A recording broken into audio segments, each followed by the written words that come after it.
Magandang araw mga kaibigan. Bigyan natin ngayon ng opinion, reaction tong mga pahayag ni Senator-elect Rodante Marcoleta at outgoing Senator Coco Pimentel tungkol sa impeachment ni VP Sara.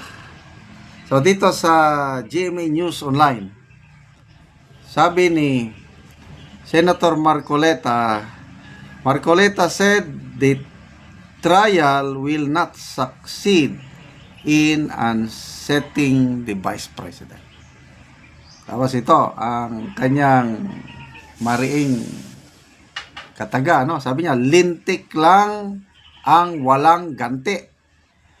Humanda sila. Ayaw niyong tumigil, kurbahin natin. They would not be able to remove the Vice President. Itaga mo sa bato yan. Itaga nyo sa bato. Walang mangyayari.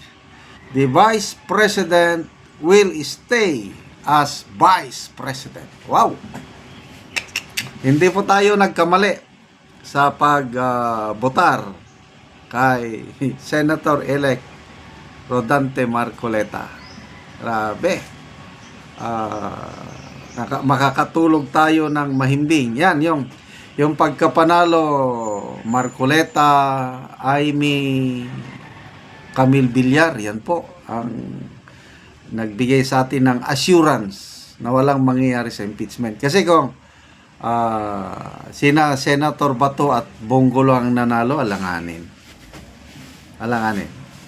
Kaya, hulog ng langit itong pagkapanalo ni Senator-elect Marcoleta Villar and re-electionist Amy Marcos. Ganun din, ang sabi ni Senator Amy is, wala na. Patay na yung impeachment, either this Congress or next Congress, patay na yan. So, very confident itong mga Duterte Black Senators na hindi nila maa-unseat o hindi nila matatanggal si VP Sara. Kaya sabi niya, lintik lang, walang ganti, humanda sila. Anong ibig sabihin yung humanda sila? Humanda kayo pag nagpresidente itong taong ini-impeach niyo. Di ba ganon? Wala na eh. Yun malang ang the whole objective ng political exercise nito is para mawala yung malakas nilang kalaban sa 2028. Ngayon,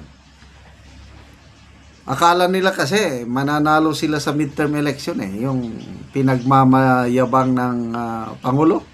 12-0. Yan ang objective natin.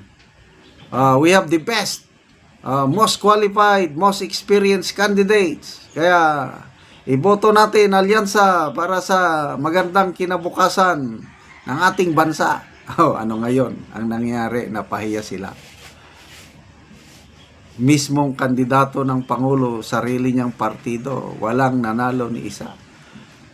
Kandidato ni Speaker Martin Romualdez sa kanyang partido, Lakas CMT, isa lang ang lumusok. Sino yung nanalo sa alyansa? Yung mga dati na, yung mga heavyweights na kahit walang alyansa, mananalo pa rin yan. Kasi napatunayan na yung Soto, Lacson, Cayetano, Lapid, napatunayan na big names na yan. Kaya itong midterm election is talagang sampal sa mukha ng administrasyong ito. Wala silang kaamor-amor sa taong bayan. Kaya ito ngayon, okay. So, impeachment. Ito, si outgoing Senator Coco Pimentel na atat na masimulan ng atat masimulan na yung impeachment trial noon pa. Sabi niya, pwede, fourth try. Simulan na. Ano ngayon? Today, babasahin na sana yung articles of impeachment. Biglang pinospon, ginawang June 11. Kaya, dismayado itong outgoing Senator Pangilinan sa pag-postpone. Oh. Sabi niya, noong February 2025, nagpalabas na ng impeachment calendar si SP Senate President. Diba, dinidebate natin dati yun, forthwith, dapat nga hindi mo na hinintay yung Junto. Pero, siya na ang nasunod kasi lumipas na ang panahon. Wala, ginawang June 11. After June 11, wala na. Adjournment na June 14. So, yung report ng politico.com.ph kanina, insider report ito walang confirm analysis lang, opinion lang ito ng politiko. Ano na daw, Senate President Escudero, he is now leading 11 senators for kill impeachment move. Bakit? Kasi gustong i-win over ni Senate President Escudero yung boto o yung Duterte Bloc para ma-retain niya ang kanyang pwesto as Senate President. Kung totoo ito, this is a wise move on the part of Senator Escudero. Win-win. Both sides. Duterte Bloc, gusto nilang mailagay na sa safety si BP Sara. Kung magkasundo sila dito sa grupo ni Senate President Escudero, gagawin siyang Senate President basta walang matutuloy na impeachment trial, di win-win sila. So, sinong luhaan? Alam nyo na. Yung mga kongresista na gustong-gustong matuloy ang impeachment trial. Kaya, tama lang itong sinasabi ni Senator-elect Marcoleta na humanda na kayo. Lintik lang, walang gante. Sabi ni Tatay Digong sa Netherlands, may hangganan ang lahat. There will always be a day of reckoning. Malapit na po yung day of reckoning na yan. Salamat mga kaibigan sa inyong pagsubaybay sa ating channel. Nakakatulong kayo ng malaki sa tribong Talandig ng Bukidnon. Ang sweldo natin sa channel na ito is pantulong sa tribo. Namimigay tayo ngayon ng mga yero at pako para magkaroon ng mas maayos na tirahan itong tribong Talandig. Panoorin nyo ang video na ito.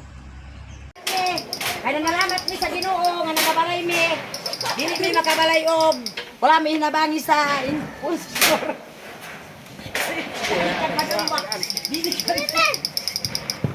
Ala inangin ka.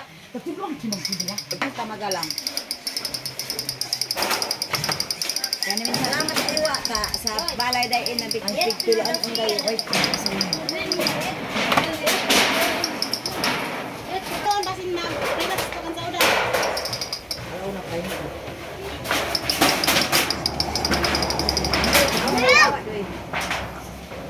Yan bay?